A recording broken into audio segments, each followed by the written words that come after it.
आज हम डिस्कस करेंगे class 9th subject science code 086। ये फाइनल ईयर एग्जामिनेशन का क्वेश्चन पेपर है तो इसको हम विद सोल्यूशन डिस्कस करेंगे। ठीक है, तो चलिए शुरू करते हैं। First of all maximum marks 40 अंक का ये पेपर है। Time allows 2 hours। ठीक है, जनरल सेक्शंस आप देख सकते हैं यहाँ पर। Okay, now we have come to the questions.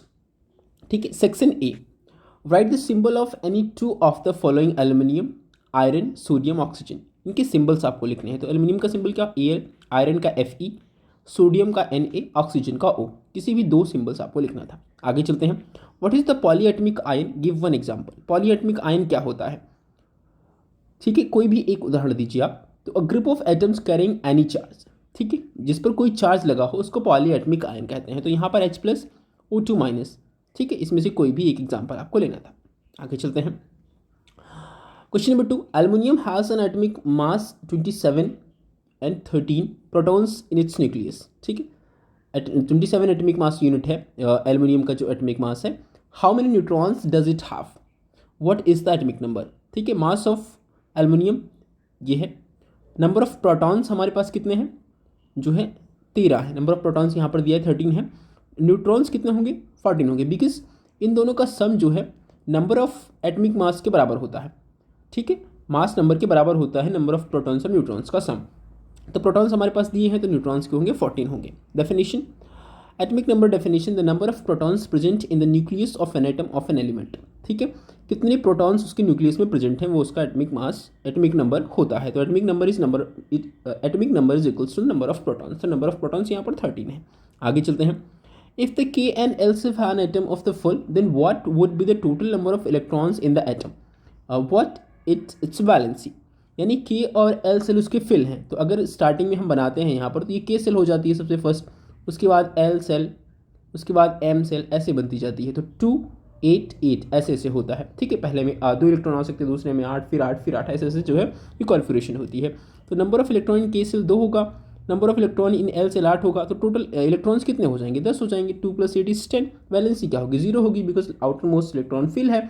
8 atoms हैं, 8 जो है इलेक्ट्रॉन्स हैं। 8 इलेक्ट्रॉन्स आउटर मोस्ट सेल में मैक्सिमम हो सकते हैं पहले सेल को छोड़कर। तो पूरे फिल हैं, उसकी वैलेंसी अतः 0 होगी। ना कोई इलेक्ट्रॉन दे सकता है, ना कोई इलेक्ट्रॉन ले सकता है। आगे चलते हैं। Name of 3 isotopes of hydrogen, write their symbols with their atomic numbers and mass numbers. Isotope of hydrogen, hydrogen के आइसोटोप्स क्या होंगे, protium, deuterium, tritium with correct symbol. ठीक है, ये 3 जो है आइसोटोप्स होते हैं। आगे चलते हैं। What is the value of Avogadro number. Avogadro की वैल्यू क्या होती है, 6.022 10⁻23। ये एवोगैड्रो कांस्टेंट होता है। आगे चलते हैं। Write the formula of the any two of the following using the valency. Aluminium oxide का फॉर्मूला Al2O3, कैल्शियम हाइड्रोक्साइड का formula CaOH2। Calculate the number of moles in 36 gram of water. Number of moles का क्या formula होता है, given mass upon molar mass. Given mass हमारे पास क्या है 36 ग्राम, और जो है वाटर का मोलर मास कितना होता है 18। तो 36/18 equal number of moles equals to 2। आगे चलते हैं।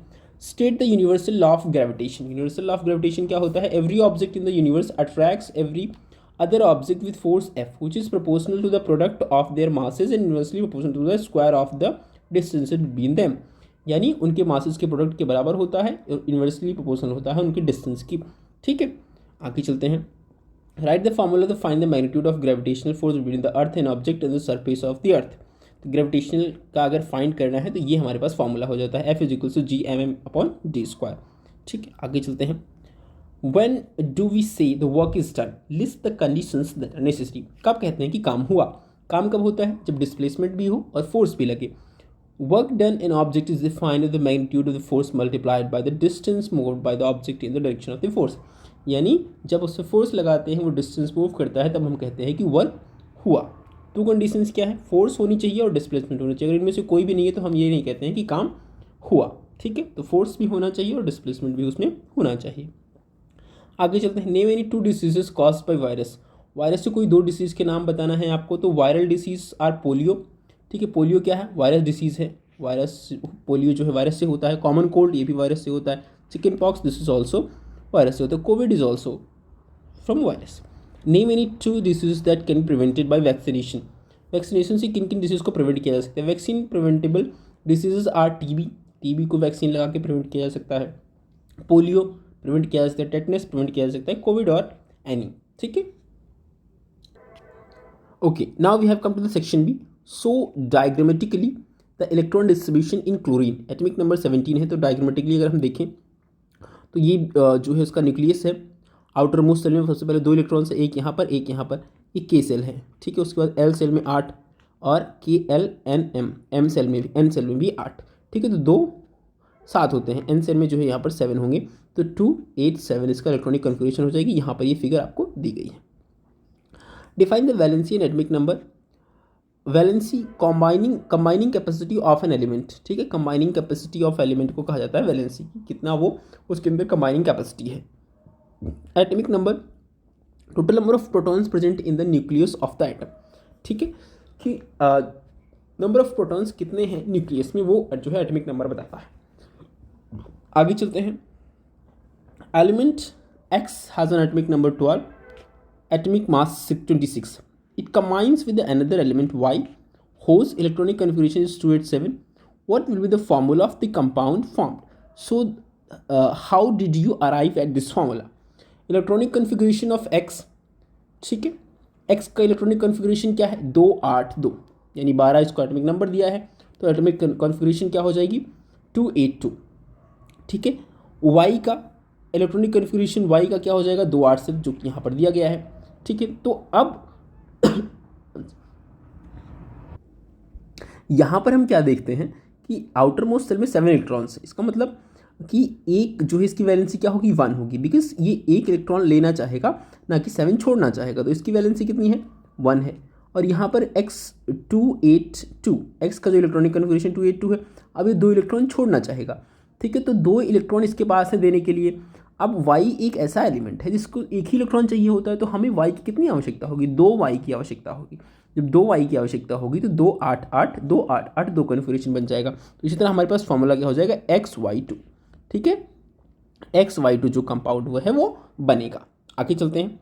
List any 2 important uses of isotopes. Isotopes के यूजेस क्या हैं? Isotope of uranium used as a fuel in nuclear reactors. Isotope of cobalt is used in treatment of the cancer and any other uses, ठीक है। Isotope cobalt का cancer की जो है इलाज में इस्तेमाल किया जाता है। आगे चलते हैं। नेम द 3 सब atomic particles in an atom and their location inside the atom. Electrons, ठीक है, सबसेल्स, उसके बाद न्यूट्रॉन्स, ठीक है। ओके, आगे चलते हैं।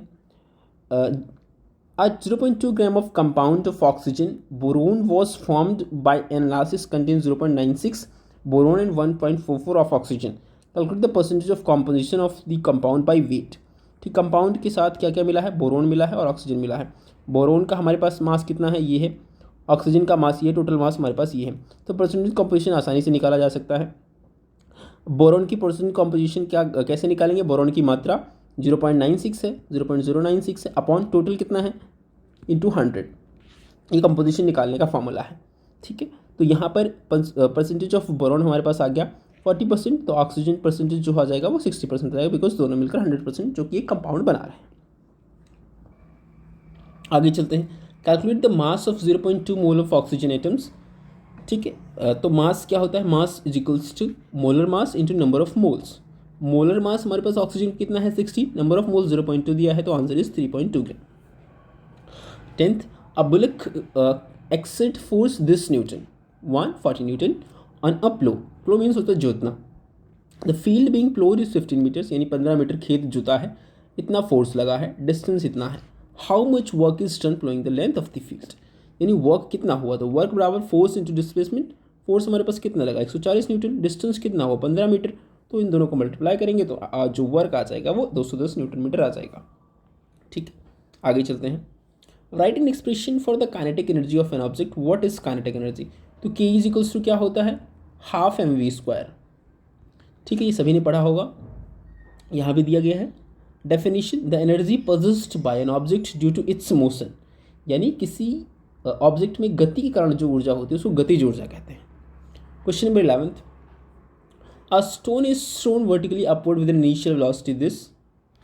Find the maximum height reached by the stone. What is the net displacement and the total distance covered by the stone? ठीक है, तो v² u² is equal to 2a। v यहाँ पर क्या होगा? 0 होगा, बिकॉज जैसे हाइट पर फेंकेंगे तो एक ऐसा पॉइंट आएगा जहाँ पर इसका जो फाइनल वेलोसिटी है वो ज़ीरो होगी इसको, क्योंकि यहाँ से इसको लौटना होगा। ठीक है, तो यू इनिशियल वेलोसिटी जिस स्पीड से फेंका गया है, वी जो है final velocity, and s is the where s is the displacement. तो यहाँ पर हमने क्या किया, जीरो माइनस यू क्या है 40, क्योंकि यहाँ पर दिया गया है कि इस स्पीड से आपने फेंका है, तो 40 इंटू 40 A2 यहाँ पर है, और एक्सेलरेशन ड्यू टू ग्रेविटी यहाँ पर g इक्वल टू 10 मीटर पर सेकंड स्क्वायर लिया गया है, तो g का मान हमने क्या रख दिया 10, एस इज डिस्प्लेसमेंट, तो यहाँ पर एस जो डिस्टेंस आ गई हमारे पास कितना आ गया 80 मीटर, जो उसने टोटल जो है कवर किया है स्टोन ने, यानी आने और जाने में। डिस्प्लेसमेंट क्या होगा, जीरो होगा, बिकॉज जमीन से ही हमने फेंका था, वापस जमीन पर आकर गिरा, तो इसका मतलब displacement of stone is zero. आगे चलते हैं, और gravitational force in the surface is 1/6 as strong as the gravitational force on earth.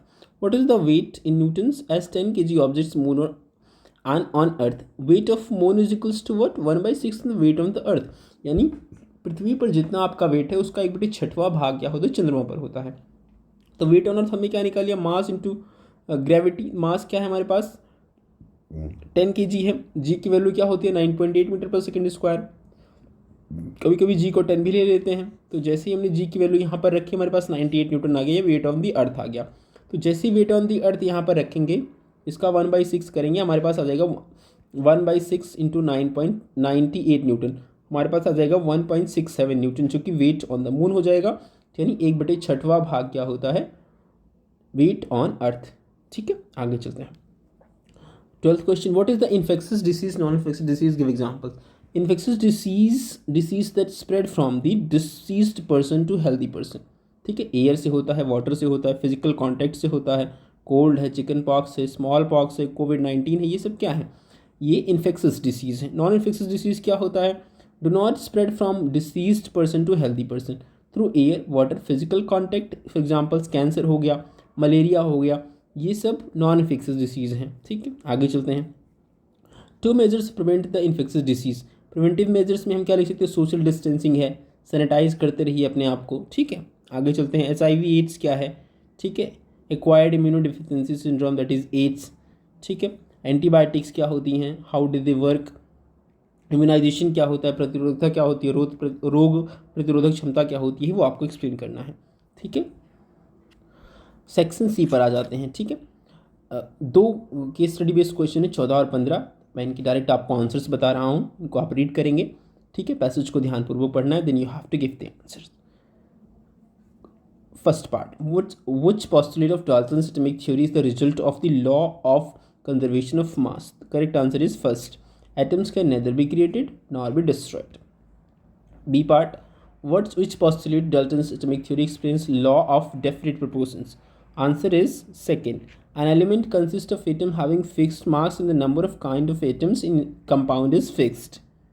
C. If 100 gram of calcium carbonate is composed 56 gram of calcium oxide, 44 gram of carbon dioxide is formed, which law of chemical combination is illustrated by this statement? The answer is second, law of conservation of mass. D part, when the 5 gram calcium is burned, 2 gram oxygen, 7 gram of calcium oxide is produced. When 5 gram of calcium is burned, 20 gram of oxygen, then 7 gram of calcium oxide is produced. Which law of chemical combination is being followed?